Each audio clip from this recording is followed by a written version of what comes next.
ભાવનગરમાં રહેતા આ યુવક દ્વારા અબોલ પશુ પક્ષીઓ માટે અનોખા પ્રકારની સેવા કરવામાં આવે છે।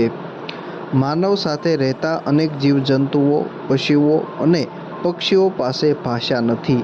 તેઓ પોતાની ભૂખ, તરસ, દુઃખ કે પીડા શબ્દોમાં વ્યક્ત કરી શકતા નથી।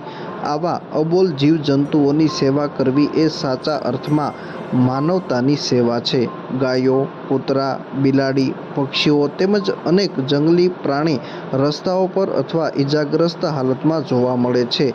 આવા પ્રાણીઓને મદદ કરવી એ માનવતાનું ધર્મનું પાલન છે। હાલના સમયમાં જોઈએ તો અનેક લોકો આવા ઇજાગ્રસ્ત પશુ પક્ષીઓની સેવા કરતા હોય છે।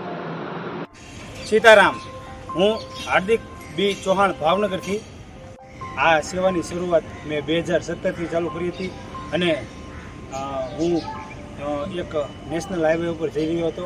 ત્યાં આગળ એક શ્વાનનું અકસ્માત એક 4 વ્હીલ ચાલકે કર્યું હતું। ત્યારથી મને આ સેવા કરવાનો ઉપદેશ મળ્યો અને આપણી માટે તો સૌ આવશે, આપણી માટે એમ્બ્યુલન્સ આવશે, પણ અબોલ જીવનું કોણ તે જોઈને અબોલ જીવને પીડાતા જોયા અને મેં ત્યારથી જ તે એક ધ્યેય નક્કી કરી લીધો કે આપણે અબોલ જીવની સેવા કરવી છે। હું રોડે રઝળતા નંદી મહારાજ, ગૌ માતા, શ્વાન તથા બિલાડીને સેવા કરું છું અને ભાવનગર સિટી તથા ભાવનગર સિટીની આજુબાજુમાં ગામડા વિસ્તારમાં કોઈ પણ અબોલ જીવ પીડાતા તેને આપણે સેવા આપી છે અને હું પ્રાથમિક સારવાર કરું છું। અને ભાવનગર સિટીની આજુબાજુમાં જેમ કે નંદી મહારાજ હોય અથવા કોઈ કેટ હોય અથવા કોઈ શ્વાન હોય તે અને રોડે રઝળતા હોય તેને હું સેવા આપું છું। જેમ કે નંદી મહારાજ, શ્વાન તથા કેટ એવા કેસો મારે અકસ્માતના કેસો વધારે આવે છે। હું પોતે જ તે મજૂરી કરીને આ બધો ખર્ચ હું મારી જાતે જ કાઢું છું। ભાવનગર શહેરમાં રહેતો યુવક અનોખી પ્રકારની સેવા કરી રહ્યો છે। ભાવનગર શહેરમાં રહેતા હાર્દિકભાઈ ચૌહાણ નામના આ યુવક હાલ મજૂરી કામ કરે છે, પરંતુ તેની સાથે સાથે તે એક સેવાની કામગીરી પણ કરી રહ્યા છે।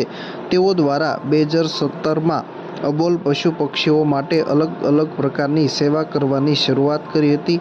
તેઓ જ્યારે નેશનલ હાઈવે પર પસાર થતા હતા તે દરમિયાન કાર ચાલકે શ્વાનનું અકસ્માત કર્યું હોય તે જોઈને યુવકે આ અબોલ પશુ પક્ષીઓ જે પીડાતા હોય તેઓની સેવા કરવાનું શરૂ કર્યું। હાલ આ યુવક દ્વારા અલગ અલગ વિસ્તારમાં પહોંચી ઇજાગ્રસ્ત પક્ષીઓ તેમજ પશુઓની સારવાર કરી સેવા કરવામાં આવે છે। આ ઉપરાંત જ્યાં જરૂર પડે ત્યાં ફાયર બ્રિગેડ, અન્ય લોકો, ડોક્ટર વગેરેની પણ મદદ પોતે લઈ રહ્યા છે। અબોલ પશુ પક્ષીઓની સારવાર પાછળ થતો ખર્ચ પોતે જાતે મજૂરી કામ કરીને આ યુવક ભોગવી રહ્યા છે।